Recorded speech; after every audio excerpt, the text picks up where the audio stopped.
welcome back sa aking video. Ito ang inyong Tita Mayang. So hi guys, nakikita nyo naman, ayan, nandito tayo ngayon sa probinsya namin.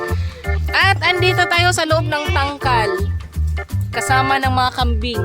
Dahil mukha ko para ng kambing, charot. Sobrang bait ng mga kambing dito guys, parang tao din. Ganit. So, wala, nanguhit ang usasis. Kisa may ngalan aning nanguhit, oy. Okay, nagpaigad. Oh, ayan guys, ito si Marmar. Asas Linlin. So, ito ang mga kambing ng aking kapatid guys. Ayan, nandito tayo ngayon sa tangkal, sa loob ng tangkal. Ayun yung baka, mga baka.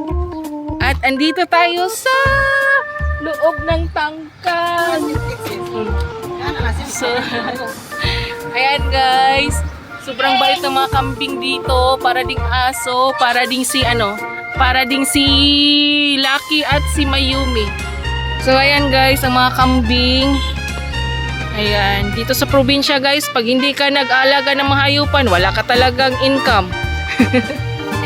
So ito yung isa sa mga source of income dito sa probinsya, ang mag-alaga ng mga hayupan. Ayan, mga hayop, mga kambing. Ayan, daming kambing. So ito guys, ang mga kambing ng kapatid ko.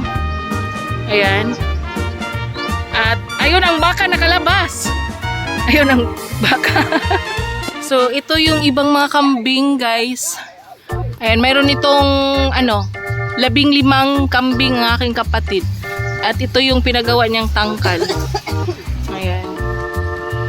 So sobrang ganda dito guys. Sobrang ganda ng ng paligid natin dahil gawang natural, walang chemical. Yan.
That's all for today's video guys. Yan ang ating update. Ayan, mag-close muna tayo dito sa tangkal.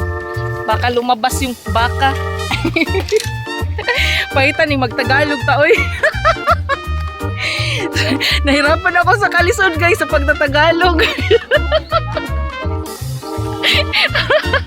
So ayan guys, that's all for today. That's all for our update for today's video. So don't forget to like and share. This is Tita Mayang signing off.